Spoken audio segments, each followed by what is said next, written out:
What's up, YouTube? Holy shit. And I mean, holy shit. This world is going to hell in a handbasket. Mm-hmm. Yeah, I love those little southern, you know, I don't even know what you call them. Sayings, like what I just said. There's like telling that dude. Oh man, what is his name? Ronnie. I'm a, he's got so many of them, and he makes me laugh every time I hear it. It's probably why I watch their show a lot right now. Even though it's not aired anymore, which it should be, it was a good show. It's fake. I don't care. It was awesome. See, that's how you enjoy fantasy. Yeah. Even that, if that's not their real name, that's what their name is in, you know, the show. And no, if we meet them and we know their real name, a lot of times we keep the show name because when they're doing stuff, that's what they want to be known by. Yeah. Which is fine. You know, you want to be known as the character in the story, which is partly what actors like to do sometimes, especially when it's a hit show that everybody can relate to. But you got to separate yourself from that. You know, in the back of your mind, it's really this person. They really have a different life. You know, that's the part you ignore so they can be, you know, normal when they want to be. Right? Yeah, you enjoy the entertainment. You know, you play along with it, have fun with it, but then you stay the hell out of the personal stuff as best you can, you know. Now, sometimes you might hear one putting up some stuff about their personal life and you can relate to it. So you just tell them how you can relate to it and what you did or what you should have done, you know, with like these YouTube people and they get upset. You're not really telling them what to do. It's just another perspective. That way there's a tool in that toolbox. Mm-hmm. You still get to pick whatever the hell you want to do. We, we can't control what you do. That is the funniest thing I've ever heard.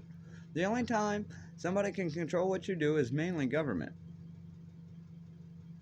They try, and for the most part, they do. They make you buy a license, they make you buy tags, they make you pay taxes, even though it's all bullshit. Mm-hmm. It's just a way to categorize you and know who you are and where you're at and what you're driving, and then give us money for it. Right. Oh, but it's it's so important. No, it's not. It's important for categorizing and logging and making money for a group that doesn't really do nothing. Really, what's the DMV do besides tags and license? Get you in trouble, make you pay more money. Okay, it's because they've been given authority to make you pay money. Like I said. Oh, they gonna hate me. I don't care. I don't care. Hate me. Hello. Am I goofy? Oh yeah. But I'm getting a lot more comfortable with this camera and not giving a fuck about what people think when they see my videos. Even though I've seen worse videos. Mm-hmm. You know, no background. Look like they're hoarders or whatnot, which I'm not trying to judge. I'm just saying what it looks like. That's your lifestyle and you like it. More power to you. Only my suggestion is be safe. If it gets too bad, just make sure it's at a healthy level. But hey, what the hell do I know, right? Right. I only know what's good for my life. Do I give suggestions? Do I give serious suggestions? Yeah. Anybody got to take it? No. Do they have to be a dick about it? No. Are they allowed? Yeah. It sucks, but yeah. But then that activates my dick button.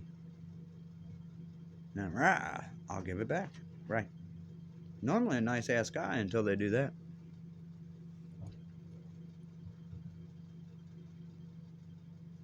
Uh, am I perfect? No.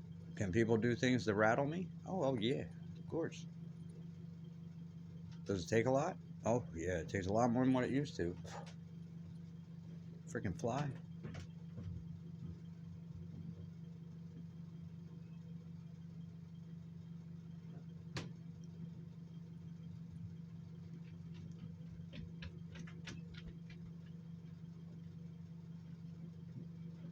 Looks like my head's smoking.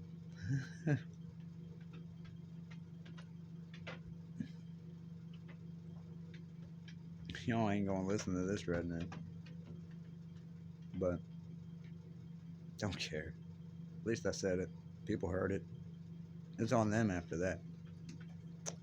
It's not my fault after that. Mm-mm. That's like somebody telling you, hey, or you know it's dark because let's say the power went out in your house, and somebody telling you there's a flashlight over there, but you never go to get it. Well, then it's your fault that you're still in the dark. Now, if you go to get it and the batteries are dead, then the batteries are the reason, or whoever the hell never checks batteries in the flashlights.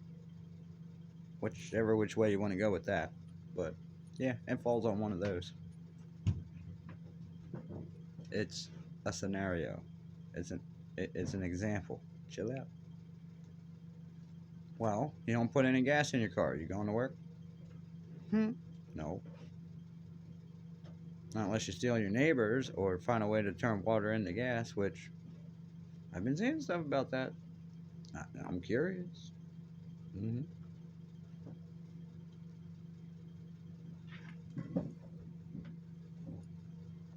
Yeah, I've been knocked pretty much to my face. First, I was knocked to my knees. Then I couldn't believe what I was seeing at my son's and my ex's house. Then I couldn't believe the shit that they were saying and doing. So yeah, I knew something was up. And I told him. She made the same promise. Whoever's fault this is, they're gonna get in trouble. Right? Yeah. Pretty funny that post on Facebook's disappeared.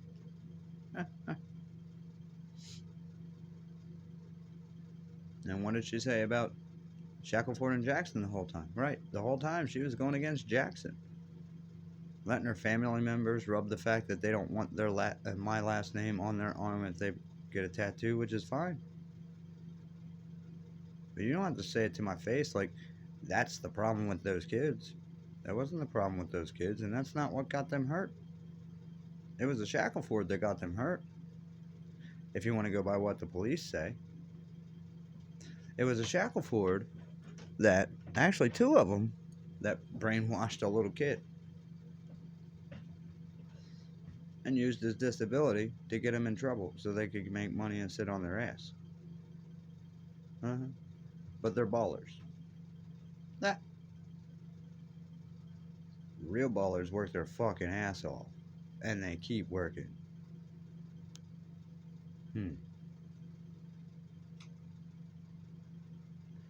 Real workers work like I did. Notice how I said did, right?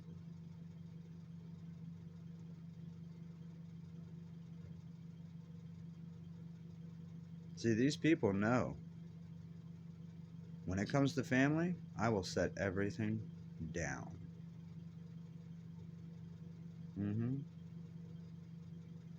How many times have I said that? What happened to my family? I sat everything down. So I seen that people were saying they needed more money, even though I wasn't in the right frame of mind. And this is how I got roped into that. My sister and her husband were in a lot of trouble because they put themselves into a project that they couldn't complete because they were doing way too much stuff wrong with the project. Oh yeah, that was the problem. They blamed it on all kinds of things. But the problem is that he's never built a home out of these things. He didn't know what he was doing.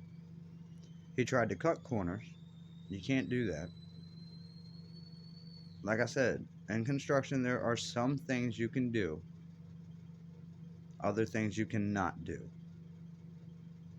There's reasons. That's the whole reason for all the experience in construction and somebody knowing what they're doing. That way you don't get a fire. That way you don't get a structure falling on you. There's a lot.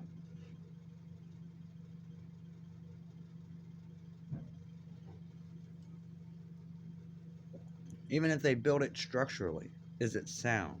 As in, is it good quality material? Now, we can go by what we have worked with and trusted. When there's new companies that other people pick, we're not responsible for those companies. We don't know. We haven't worked with their products enough. And good builders or installers will tell you that.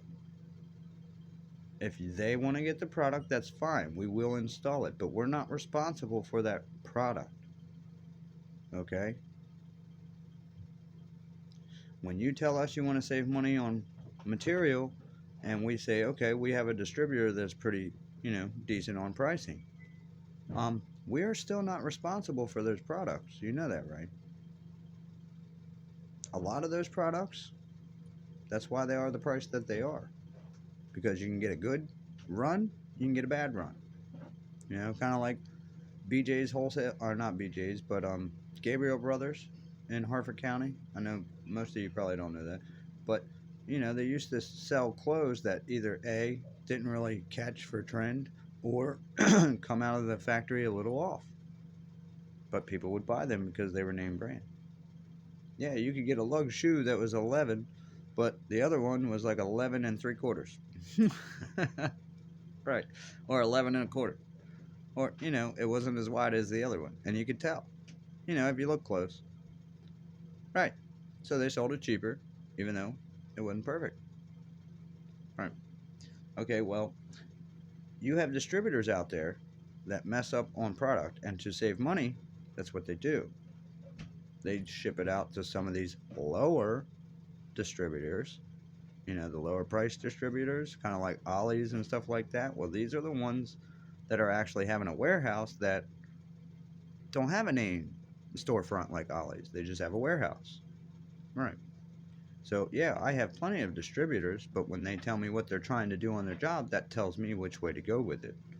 Like if they're trying to flip a house and sell it, most of the time, they don't care what goes in it. As long as it looks nice and they can make money, and they spend the less amount, so their profit margin is bigger. So I go to work. I fit that perfectly. Now, if it's their home and they're wanting to keep it and put quality stuff in it, then we go that route. Sometimes they don't like the price, so they back off a little bit. Well, you said this is your home, you want, this quality, blah, blah, blah. So that's what I went with. Doesn't mean we got to stick to that. It's just, giving you an idea. And they get nervous. Some of them are like, oh, I'm not dealing with him. He's way too hot. Well, you might want to check the product you pick. A lot of times it's not the contractor being too expensive, but sometimes it is. You do have to watch that. I'm not saying you don't. But a lot of times it's the decision of the homeowner or project runner. We're just responsible for getting you the material, putting it in straight, flat, and the way it's supposed to be put together. That's it. Everything else is on them and the distributor. I hear it too many times that, oh, this installer sucks because this happened. You need to check your product. You need to check what you're doing to the floor. What are you using on it? Does it say you can use that? Because if it says you can't, don't use it. I mean, wow. That's what care instructions are for. And yeah, people ruin their floors and blame it on an installer. And an installer, the guy that installed it beautifully for you, told you not listen to the care instructions. Make sure you listen to everyone and follow them before he left. I'm pretty sure he did. Or maybe he was rushing and forgot. So I don't want to name every one of them a bad installer. But if he deliberately doesn't give you care instructions and helps you out with stuff that is factual, I would not put that installer into any job. You might want to use that as a test.